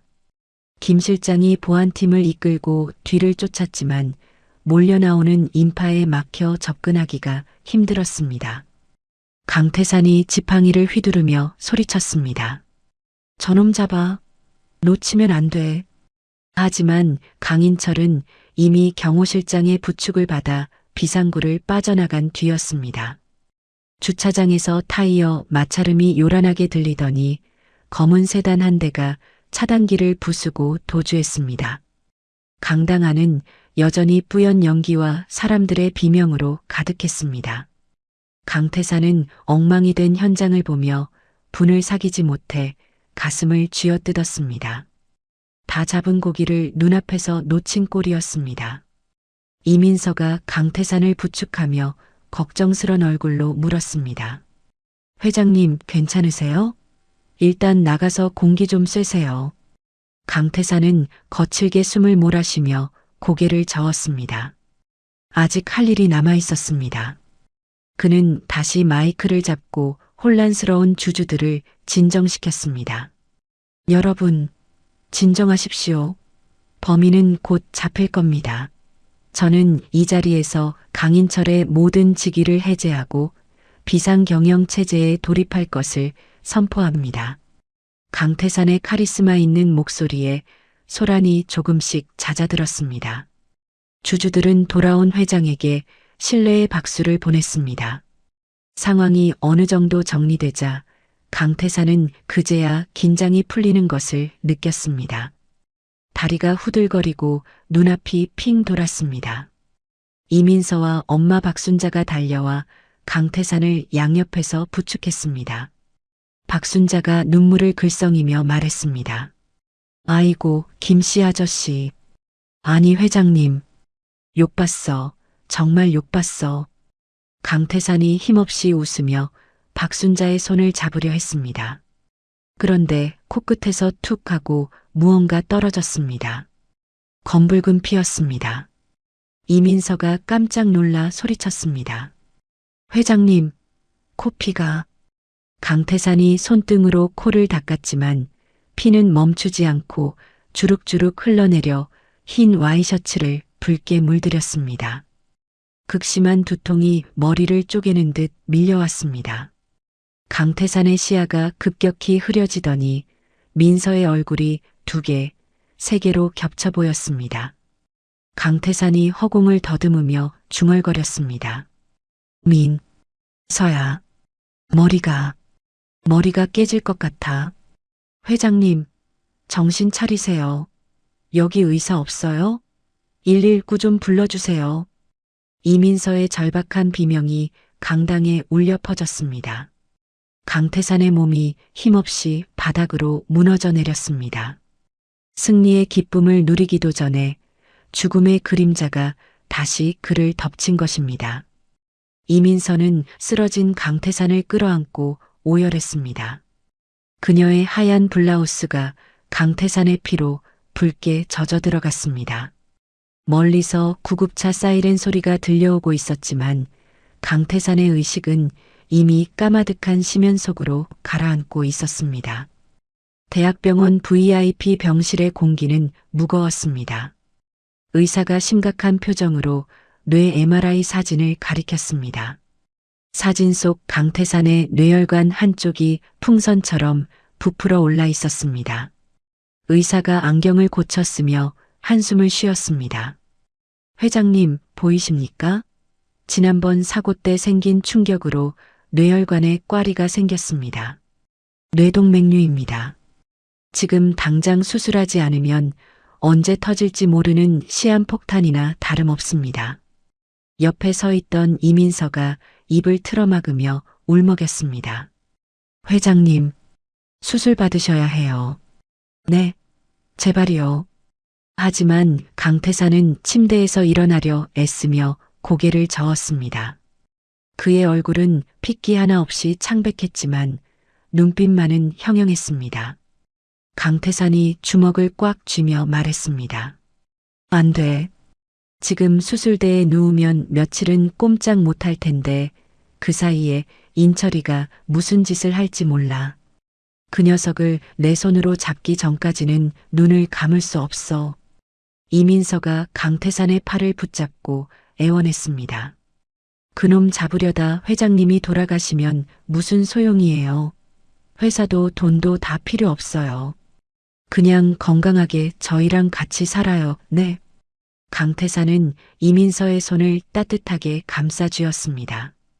자신의 생명을 걱정해주는 이 아이의 진심이 가슴 저리게 고마웠습니다. 강태산이 씁쓸하게 웃으며 대답했습니다. 민서야, 이건 내 마지막 의무다. 아비로서 자식을 잘못 키운 죗값을 치러야 해. 내 걱정 말고 너는 집에 가서 좀 쉬어라. 순자 씨도 놀랐을 텐데 챙겨드리고. 이민서는 차마 발길이 떨어지지 않았지만 강태산의 고집을 꺾을 수 없다는 걸 알았습니다. 그녀는 무거운 마음으로 병실을 나섰습니다. 한편 도망친 강인철은 서울 외곽의 허름한 지하 창고에 숨어 있었습니다. 과거 자신이 뒤를 봐주던 불법 도박장이 있던 곳이었습니다. 습하고 퀴퀴한 곰팡내와 쥐들이 찍찍거리는 소리만이 그를 반겼습니다. 강인철은 바닥에 앉아 소주병을 병째로 들이켰습니다. 그의 눈은 붉게 충혈되어 있었고 머리는 헝클어져 미치광이 같았습니다. 강인철이 휴대폰으로 계좌 잔고를 확인하다가 비명을 질렀습니다. 으악, 영원? 전부 동결됐다고? 강태산, 이 늙은이가 날 완전히 거지로 만들었어. 그는 휴대폰을 벽에 집어던졌습니다. 액정이 박살나며 파편이 튀었습니다. 가진 것을 모두 잃었다는 상실감은 곧 끔찍한 증오로 변했습니다. 강인철이 깨진 거울 조각에 비친 자신의 얼굴을 보며 중얼거렸습니다. 나만 죽을 순 없지. 아버지가 가장 아끼는 거. 그래, 그 계집애. 그년 때문에 다 망친 거야. 강인철의 눈에 광기가 서렸습니다. 그는 주머니에서 꼬깃꼬깃한 지폐 뭉치를 꺼냈습니다. 도주할 때 챙긴 마지막 현금이었습니다. 강인철이 구석에 앉아있던 조선족 청부업자들에게 돈을 던지며 소리쳤습니다.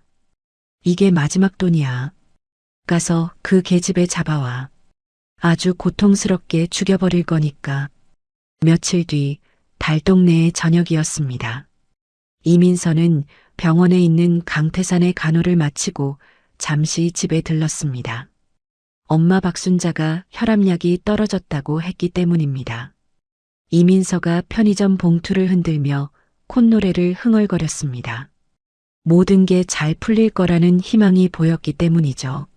하지만 옥탑방으로 올라가는 좁은 골목길에 들어선 순간 검은 승합차 한 대가 앞을 가로막았습니다. 이민서가 멈칫하며 뒤로 물러섰습니다. 뭐예요? 승합차 문이 열리더니 건장한 사내 두 명이 튀어나왔습니다. 그들은 순식간에 이민서의 입을 틀어막고 팔을 꺾었습니다. 이민서가 발버둥치며 봉투를 휘둘렀지만 역부족이었습니다. 사내가 이민서의 명치를 주먹으로 가격했습니다. 숨이 턱 막히며 눈앞이 캄캄해졌습니다. 이민서는 힘없이 승합차 안으로 끌려 들어갔고 차는 굉음을 내며 골목을 빠져나갔습니다. 바닥에는 터진 봉투 사이로 혈압약과 이민서의 슬리퍼 한 짝만이 덩그러니 남았습니다. 한참 뒤 박순자가 대문 밖으로 나왔습니다. 딸이 올 시간이 지났는데 기척이 없어 걱정됐기 때문입니다. 박순자가 골목길을 내려오다 바닥에 떨어진 익숙한 신발을 발견했습니다. 박순자가 신발을 집어들고 사색이 되어 외쳤습니다. 민서야, 어디 갔어? 불길한 예감에 박순자의 손이 덜덜 떨렸습니다. 그녀는 울부짖으며 강태산에게 전화를 걸었습니다. 병원 침대에 누워있던 강태산은 전화기 너머로 들리는 박순자의 통곡 소리에 심장이 멈추는 것 같았습니다. 회장님, 우리 민서가 없어졌어요. 신발만 남고 애가 사라졌다고요. 강태산이 벌떡 일어나다 어지러움에 비틀거렸습니다. 그때 강태산의 개인 휴대폰으로 영상 통화가 걸려왔습니다. 발신자는 아들이었습니다. 강태산이 떨리는 손으로 통화 버튼을 눌렀습니다. 화면 속에는 폐건물 옥상 난간에 위태롭게 매달려 있는 이민서의 모습이 보였습니다. 입에는 청테이프가 붙어 있고 손발은 밧줄로 꽁꽁 묶여 있었습니다. 강태산이 절규했습니다. 민서야, 인철이 이놈 당장 그 아이 놔주지 못해. 카메라 앵글이 돌아가며 강인철의 얼굴이 나타났습니다. 그는 흉기를 흔들며 비릿하게 웃고 있었습니다. 오셨어요, 아버지? 보시다시피 시간 없습니다. 지금 당장 비자금 계좌 비밀번호가 담긴 태블릿 들고 혼자 오세요. 경찰 달고 오면 이 계집애는 바로 추락입니다. 네 이놈, 천벌이 두렵지 않으냐? 천벌? 이미 지옥인데 더 떨어질 곳이 어디 있어. 30분 주겠습니다. 늦으면 장례식 준비나 하세요. 뚝, 통화가 끊어졌습니다. 강태산은 극심한 분노로 머리 혈관이 터질 것만 같았습니다. 코에서 다시 검붉은 피가 주르륵 흘러내렸습니다. 하지만 아픔을 느낄 새도 없었습니다. 강태산은 팔에 꽂힌 링거 바늘을 거칠게 뽑아 던졌습니다. 피가 튀었지만 상관없었습니다. 비서실장인 김 실장이 병실로 뛰어들어오며 말렸습니다. 회장님, 안 됩니다. 지금 나가시면 쓰러지십니다. 강태산이 김 실장의 멱살을 잡고 고함을 질렀습니다. 비켜. 내 딸이 죽게 생겼어. 차 대기시켜. 김 실장은 강태산의 눈빛을 보고 물러설 수밖에 없었습니다. 죽음을 각오한 아비의 눈빛이었습니다. 강태산은 옷걸이에 걸린 정장 재킷을 걸치며 진통제를 한 웅큼 입에 털어 넣었습니다. 약기운으로라도 버텨야 했습니다. 강태산이 김 실장의 어깨를 잡으며 은밀히 지시했습니다. 내가 놈의 시선을 끌 테니 자네는 경찰 저격수를 배치하게 해. 절대 놈이 눈치채선 안 돼. 내가 신호를 줄 때까지 기다려. 하지만 회장님 몸 상태가 가라니까. 어서. 강태산은 지팡이를 짚고 병실을 나섰습니다. 한 걸음 뗄 때마다 머릿속에서 종이 울리는 것처럼 웅웅거렸지만 그는 이를 악물고 걸었습니다. 엘리베이터 거울에 비친 자신의 모습은 처참했지만 눈빛만은 그 어느 때보다 살아있었습니다. 폐건물 옥상은 강한 바람이 불고 있었습니다. 이민서는 난간 끝, 낭떠러지 바로 위에 무릎 꿇려 있었습니다. 아래를 내려다보니 까마득한 높이에 현기증이 일었습니다. 공포로 온몸이 사시나무 떨듯 떨렸습니다. 뒤에서는 강인철이 술병을 들이키며 혼잣말을 중얼거리고 있었습니다. 다 죽여버릴 거야. 내 거 다 뺏어간 도둑년들. 이민서는 눈물을 삼키며 주위를 살폈습니다. 이대로 죽을 수는 없었습니다. 강태산이 그리고 엄마가 기다리고 있었습니다. 그때 이민서의 눈에 바닥에 흩어진 깨진 소주병 조각들이 들어왔습니다. 강인철이 마시다 던진 병의 파편이었습니다. 이민서는 강인철이 옥상 입구를 감시하며 등을 돌린 틈을 타 묶인 손을 뒤로 뻗어 유리 조각을 더듬었습니다. 손가락 끝에 날카로운 통증이 느껴졌습니다. 베인 상처에서 피가 났지만 이민서는 멈추지 않았습니다. 그녀는 손바닥 안에 유리 조각을 꽉 쥐었습니다. 그리고 손목을 묶은 두꺼운 청테이프를 조심스럽게 긁기 시작했습니다. 삭, 삭, 삭. 바람 소리에 묻혀 긁는 소리는 들리지 않았습니다. 이민서는 속으로 기도했습니다. 할아버지, 조금만 기다려주세요. 저 포기 안 해요. 절대로. 강태산의 차가 폐건물 입구에 도착하는 소리가 들렸습니다. 강인철이 흉기를 고쳐 쥐며 이민서의 머리채를 잡고 일으켜 세웠습니다. 왔군. 자, 이제 마지막 쇼를 시작해 볼까? 강인철이 이민서의 목에 칼을 겨누었습니다. 이민서는 칼날의 차가운 감촉에 숨이 멎을 것 같았지만 등 뒤의 손은 멈추지 않고 계속해서 밧줄을 긁었습니다. 살아야 한다는, 살아서 다시 가족품으로 돌아가겠다는 의지가 그녀를 지탱하고 있었습니다. 옥상 문이 끼익하고 열렸습니다. 지팡이를 짚은 강태산이 거친 숨을 몰아쉬며 나타났습니다. 서로의 눈이 마주친 순간 옥상에는 폭풍 전야의 긴장감이 감돌았습니다. 폐건물 옥상에는 살을 애는 듯한 칼바람이 불어닥쳤습니다. 강태산은 지팡이의 의지에 간신히 서 있었지만 강인철을 노려보는 눈빛만큼은 흔들리지 않았습니다. 강인철이 흉기를 쥔 손을 휘두르며 소리쳤습니다. 왔으면 물건부터 내놔요. 비밀번호 담긴 태블릿 가져왔겠죠? 강인철의 시선은 강태산의 손에 들린 태블릿 PC에 고정되어 있었습니다. 돈에 미친 짐승의 눈빛이었습니다. 이민서는 난간 끝에 무릎 꿇린 채 등 뒤에서 유리 조각으로 필사적으로 밧줄을 긁고 있었습니다. 손가락이 베어 피가 흘렀지만 멈출 수 없었습니다. 강태산이 태블릿을 들어 보이며 거칠게 숨을 몰아쉬었습니다. 그래, 여기 있다. 내 놈이 그토록 원하던 비자금 장부와 비밀번호다. 어서 이리 줘. 던지라고. 강태산은 비릿하게 웃었습니다. 그리고 태블릿을 든 손을 난간 바깥쪽 허공으로 뻗었습니다. 강인철의 눈이 튀어나올 듯 커졌습니다.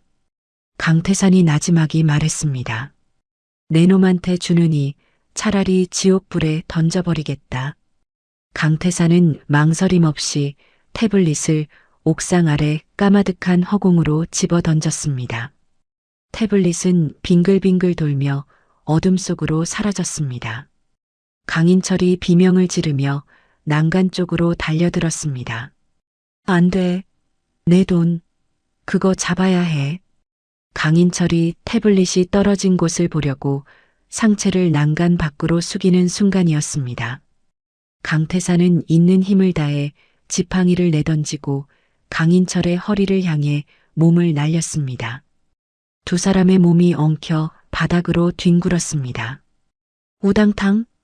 하지만 뇌출혈로 인해 몸이 성취하는 강태산이 젊은 강인철을 제압하기에는 역부족이었습니다.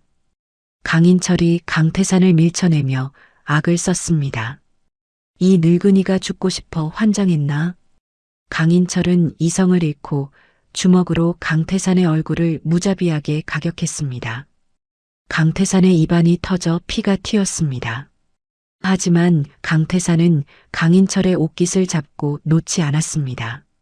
강태산이 피 섞인 목소리로 외쳤습니다.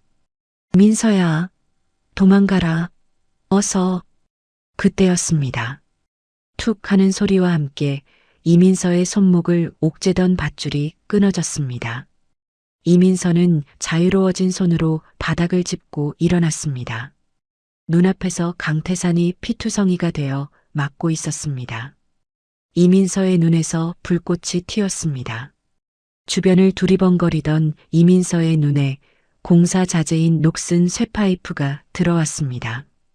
이민서는 쇠파이프를 집어들고 있는 힘껏 강인철의 등을 내려쳤습니다. 퍽! 아! 강인철이 고통에 몸을 비틀며 강태산에게서 떨어졌습니다.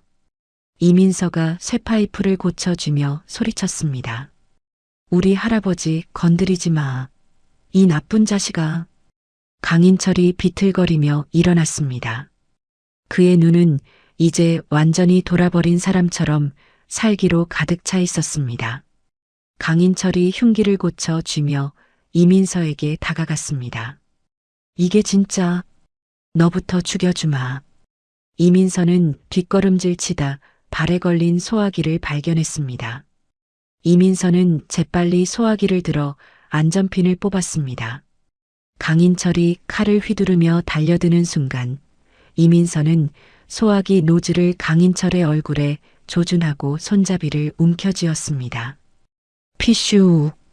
하얀 분말 가루가 폭발하듯 뿜어져 나와 강인철의 얼굴을 덮쳤습니다. 시야가 가려진 강인철이 캑캑거리며 허우적거렸습니다. 콜록, 안 보여. 내 눈.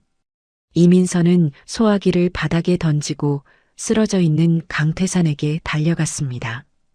강태산은 의식이 혼미한지 눈을 제대로 뜨지 못하고 있었습니다. 회장님, 일어나세요. 피하셔야 해요. 그 사이 분말을 털어낸 강인철이 다시 흉기를 들고 덤벼들었습니다. 이민서가 강태산의 앞을 막아서며 두 팔을 벌렸습니다. 강인철의 칼끝이 이민서의 목을 향해 날아들었습니다. 그 순간 바닥에 쓰러져 있던 강태산이 벌떡 일어났습니다. 자신의 딸 같은 아이가 죽을 위기에 처하자 잠재되어 있던 부성애가 초인적인 힘을 발휘한 것입니다. 강태산은 강인철의 팔을 낚아채 비틀었습니다. 젊은 시절 유도 유단자였던 감각이 본능적으로 되살아났습니다. 이놈, 감히 내 딸에게 손을 대. 강태산은 강인철의 팔을 꺾어 등 뒤로 돌린 뒤 자신의 엉덩이를 축으로 삼아 거구의 아들을 공중으로 띄워 올렸습니다. 완벽한 업어치기 기술이었습니다. 강인철의 몸이 허공을 가르며 바닥에 내리꽂혔습니다. 쾅! 강인철은 머리를 바닥에 부딪혀 비명조차 지르지 못하고 기절했습니다. 동시에 강태산도 힘이 다해 비틀거리다 쓰러졌습니다. 이민서가 비명을 지르며 강태산을 받아 안았습니다. 회장님, 회장님. 그때 옥상 철문이 굉음과 함께 뜯겨나갔습니다. 김 실장이 경찰 특공대와 함께 들이닥쳤습니다. 회장님, 민서양. 경찰들이 쓰러진 강인철을 제압하고 수갑을 채웠습니다. 김 실장은 피투성이가 된 강태산에게 달려와 무릎을 꿇었습니다. 강태산의 얼굴은 백지장처럼 하얗게 질려 있었고 코와 귀에서 검붉은 피가 계속 흘러나오고 있었습니다. 이민서는 강태산의 머리를 자신의 무릎에 뉘고 오열했습니다. 이민서가 떨리는 손으로 강태산의 뺨을 어루만지며 울부짖었습니다. 할아버지, 눈 좀 떠보세요. 제발이요. 저 구해주셨잖아요. 이제 집에 가야죠. 강태산이 힘겹게 눈을 떴습니다. 초점이 맞지 않는 흐릿한 눈동자가 허공을 더듬었습니다. 강태산이 피 묻은 손을 들어 이민서의 얼굴 쪽으로 뻗었습니다. 서야, 괜찮니? 다친 데는 없고? 전 괜찮아요. 저는 멀쩡해요. 그러니까 말하지 마세요. 강태산의 입가에 희미한 미소가 번졌습니다.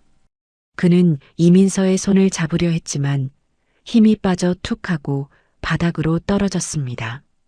고맙다. 내 딸이 되어줘서. 강태산의 고개가 힘없이 옆으로 떨구어졌습니다. 이민서의 절규가 옥상에 울려 퍼졌습니다. 안 돼. 할아버지. 안 돼요. 으앙. 구급 대원들이 들것을 들고 뛰어왔습니다. 대원이 다급하게 외쳤습니다. 심박수가 떨어집니다. 산소 마스크 씌워. 서둘러. 강태산은 들것에 실려 앰뷸런스로 옮겨졌습니다. 이민서는 피범벅이 된 옷을 입은 채 구급차에 동승했습니다. 구급차 안에서 대원들이 심폐소생술을 하는 동안 이민서는 강태산의 차가운 손을 잡고 끊임없이 기도했습니다. 하느님, 제발이요. 이분 데려가지 마세요. 착하게 사셨잖아요. 이제야 진짜 가족이 생겼는데. 병원 응급실 앞은 눈물바다였습니다.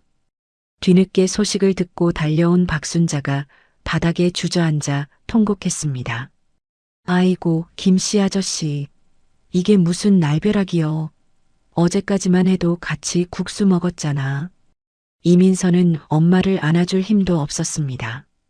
그저 멍하니 수술실의 붉은 등을 바라보며 자신의 손에 묻은 강태산의 피를 내려다볼 뿐이었습니다.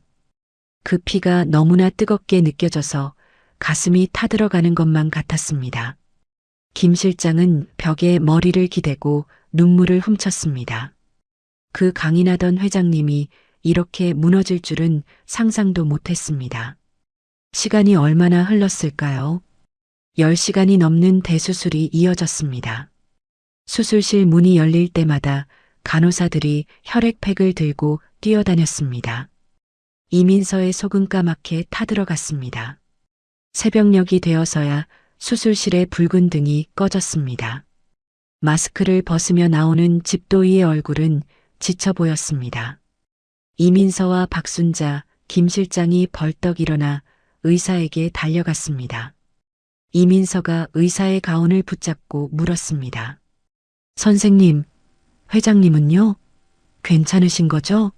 살려주신 거죠? 의사가 무거운 표정으로 고개를 끄덕였습니다. 천만다행으로 고비는 넘겼습니다.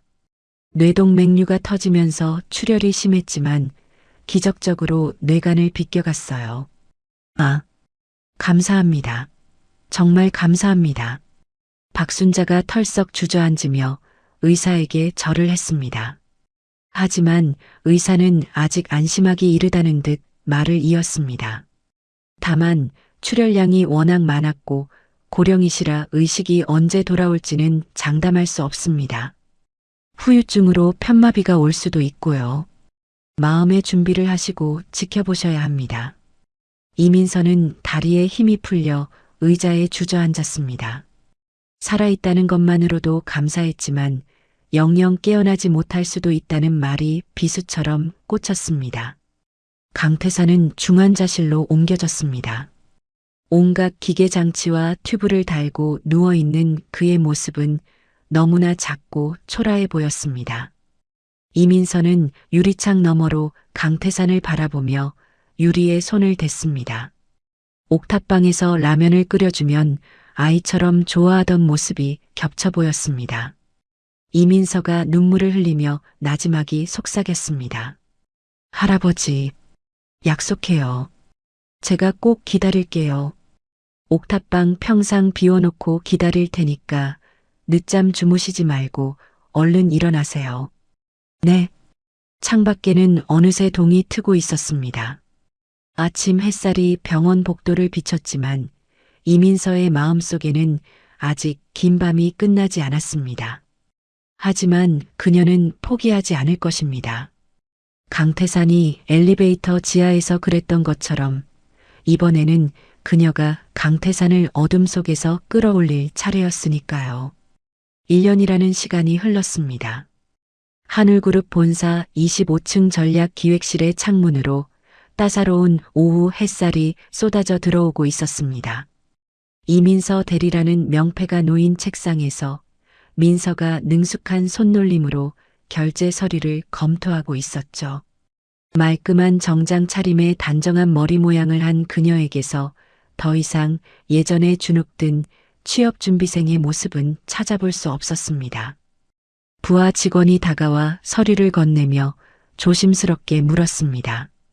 이 대리님, 이번 신도시 프로젝트 기획안 검토 다 되셨나요? 이사님이 찾으셔서요. 민서가 서류에 서명하며 자신감 있는 목소리로 대답했습니다. 네, 여기 있습니다. 지난번 현장 실사 데이터랑 비교해서 오차 범위 수정했어요. 이사님께는 제가 직접 보고 드릴게요. 와, 역시 이 대리님. 꼼꼼하시다니까. 직원이 감탄하며 돌아가자 민서의 휴대폰이 울렸습니다. 김 실장이었습니다. 민서가 주위를 살피며 밝은 목소리로 전화를 받았습니다. 네, 실장님. 저 지금 출발하려고요. 엄마랑 로비에서 만나기로 했거든요. 네. 아유, 회장님 선물은 제가 따로 챙겼죠. 민서가 가방을 챙겨 사무실을 나섰습니다. 엘리베이터를 타고 1층 로비로 내려가자 활기찬 풍경이 펼쳐졌습니다. 과거 용역 업체 소속이었던 청소 노동자들이 이제는 정규직 유니폼을 입고 당당하게 일하고 있었습니다. 그 중심에 환경미화 반장 완장을 찬 박순자가 직원들을 독려하고 있었죠. 자자, 거기 대리석 바닥 미끄러우니까 물기 꽉 짜서 닦고. 김 여사님, 허리 조심해요. 반장님, 따님 오셨는데요? 동료의 말에 박순자가 고개를 돌리더니 환하게 웃으며 달려왔습니다. 우리 딸, 벌써 퇴근이요? 응, 오늘 반찬 했잖아. 얼른 옷 갈아입고 와. 할아버지 기다리시겠다. 박순자는 콧노래를 부르며 탈의실로 향했습니다. 두 모녀의 발걸음은 그 어느 때보다 가벼웠습니다. 회사의 검은 세단이 아닌 민서가 새로 뽑은 소형 SUV를 타고 강원도로 향하는 길. 트렁크에는 박순자가 새벽부터 준비한 음식 냄새가 고소하게 진동했습니다. 차가 굽이진 산길을 돌아 한적한 숲속 요양병원에 도착했습니다. 공기부터가 다른 청정 구역이었습니다.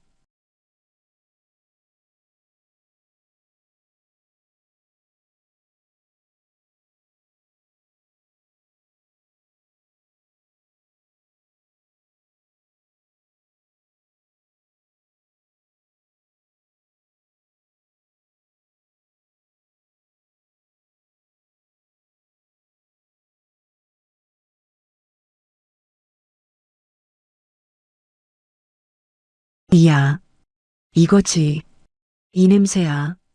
민서가 상추에 깻잎을 얹고 잘 익은 고기와 쌈장을 넣어 크게 쌈을 쌌습니다. 그리고 강태산의 입에 넣어드렸습니다. 자, 아하세요. 뜨거우니까 조심하시고요. 강태산은 볼이 미어지도록 쌈을 받아 먹으며 엄지를 치켜 세웠습니다. 세상에서 가장 맛있는 식사였습니다. 한참을 웃고 떠들며 식사를 하던 중 강태산이 품에서 꼬깃꼬깃한 편지 한 통을 꺼냈습니다.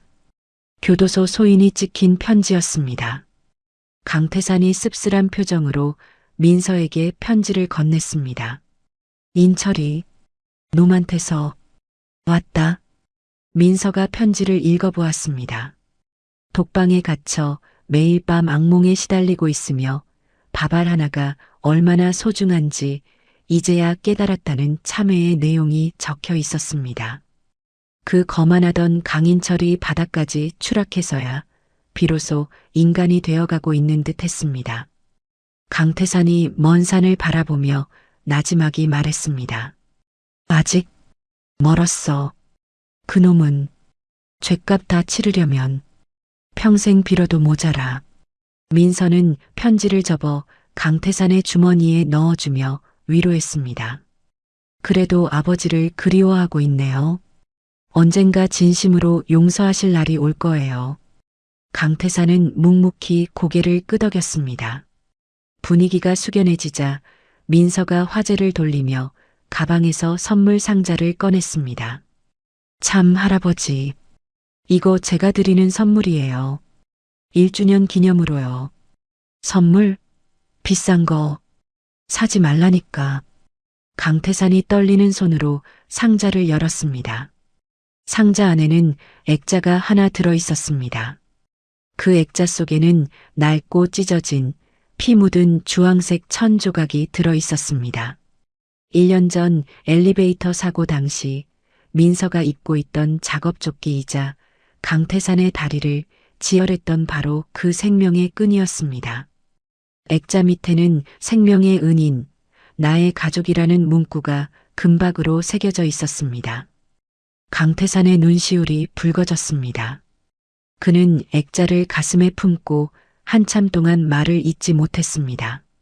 이 천 조각이 없었다면 지금의 자신도 없었을 테니까요. 강태산이 눈물을 훔치며 민서의 손을 꽉 잡았습니다. 고맙다. 정말 고맙다. 내 딸아. 박순자가 괜히 코를 훌쩍이며 타박했습니다. 아이고, 좋은 날 왜들 청승이여. 고기 식는다. 얼른 더 드셔. 민서는 가방에서 또 다른 상자를 꺼냈습니다. 이번에는 넥타이였습니다. 은은한 푸른색이 감도는 고급 실크 넥타이였죠. 이건 축하 선물이에요. 의사 선생님이 그러시는데 할아버지 재활 치료 경과가 너무 좋아서 곧 지팡이 짚고 걸으실 수 있대요. 그때 꼭 이거 메고 저 보러 오셔야 해요. 알았죠? 강태산은 민서가 매주는 넥타이를 어루만지며 환하게 웃었습니다. 가야지. 내 딸 승진했는데 내가 가서 길을 살려줘야지. 어느덧 해가 뉘엿뉘엿 지고 있었습니다. 계곡 물이 황금빛 노을을 받아 반짝거렸습니다. 강태산은 휠체어에서 일어나려고 몸을 들썩였습니다. 민서와 순자가 놀라서 부축하려 했지만 강태산은 손을 저어 말렸습니다. 아니야. 나 혼자 설 수 있어. 강태산은 휠체어 손잡이를 잡고 떨리는 다리에 힘을 주었습니다. 한번 비틀거렸지만 그는 이를 악물고 두 발로 땅을 디뎠습니다. 그리고 옆에 놓여있던 낡은 지팡이를 집어들었습니다. 그 지팡이는 사고 전 그가 권위를 과시하기 위해 짚고 다녔던 최고급 흑단 지팡이였습니다. 강태산은 지팡이를 잠시 바라보더니 미련 없이 계곡 물을 향해 힘껏 던져버렸습니다. 첨벙! 지팡이는 물살에 휩쓸려 떠내려갔습니다. 과거의 독선, 아집, 그리고 탐욕을 모두 떠나보내는 의식이었습니다. 강태산이 시원하다는 듯 숨을 크게 들이마셨습니다. 이제 필요 없어. 나한테는 나를 부축해줄 진짜 다리가 있으니까. 강태산이 양옆에 서 있는 민서와 순자를 바라보았습니다. 피 한 방울 섞이지 않았지만 그 어떤 핏줄보다 진한 사랑으로 맺어진 가족이었습니다. 강태산이 두 사람의 어깨에 팔을 두르며 말했습니다. 내 인생에서 수많은 투자를 해봤지만 그날 엘리베이터에서 버틴 게 제일 잘한 투자야. 민서가 강태산의 허리를 감싸 안으며 젖은 눈으로 웃었습니다. 저도요. 할아버지 구한 게 제 인생 최고의 스펙이에요. 박순자가 두 사람의 등을 찰싹 때리며 웃음을 터뜨렸습니다. 아이고, 우리 셋 다 로또 맞은 거지 뭐. 자, 사진이나 한 방 박자. 민서가 휴대폰을 꺼내 셀카 모드로 맞췄습니다. 화면 속에 세 사람의 얼굴이 가득 찼습니다. 주름진 얼굴의 강태산, 억척스럽지만 정 많은 박순자, 그리고 당차고 아름다운 민서. 세 사람은 김치 대신 옥탑방을 외쳤습니다. 하나, 둘, 셋. 옥탑방. 찰칵. 사진이 찍히는 순간 화면 속 세 사람의 미소는 저녁 노을보다 더 붉고 아름답게 빛났습니다. 어둠이 내려앉는 숲속 그들의 웃음소리가 계곡 물소리와 섞여 오래도록 메아리 쳤습니다. 가진 것을 잃고 나서야 비로소 모든 것을 얻게 된 회장님과 가장 낮은 곳에서 가장 높은 사랑을 보여준 청소부 모녀의 이야기는 그렇게 옥탑방의 기적처럼 마무리되었습니다. 오늘 들려드린 이야기 어떠셨나요? 대한민국 최고의 재벌 회장이 가장 높고 화려한 회장실이 아닌 가장 허름한 옥탑방 평상에서 진정한 행복을 찾았다는 결말이 긴 여운을 남깁니다. 강태산 회장은 죽음의 문턱에서 깨달았습니다. 평생을 바쳐 쌓아 올린 돈과 명예보다 자신을 살리기 위해 흘렸던 민서의 땀방울과 순자 씨가 차려준 따뜻한 밥 한 끼가 더 값지다는 것을 말이죠.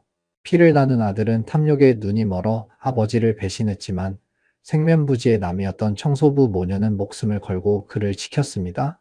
결국 가족이란 단어를 정의하는 것은 핏줄이 아니라 서로를 위하는 따뜻한 마음이라는 것을 이 이야기는 보여주고 있습니다. 여러분 곁에는 누가 있나요? 혹시 앞만 보고 달리느라 소중한 사람의 손을 놓고 있지는 않은지 오늘 하루 잠시 돌아보는 시간이 되었으면 좋겠습니다. 비록 가진 것이 많지 않아도 서로의 온기에 기대어 웃을 수 있다면 그것이 바로 옥탑방의 기적 같은 진짜 행복일 테니까요. 이야기를 끝까지 들어주신 분이 계시다면 잘 들었다고 댓글 하나만 남겨주세요. 감사합니다.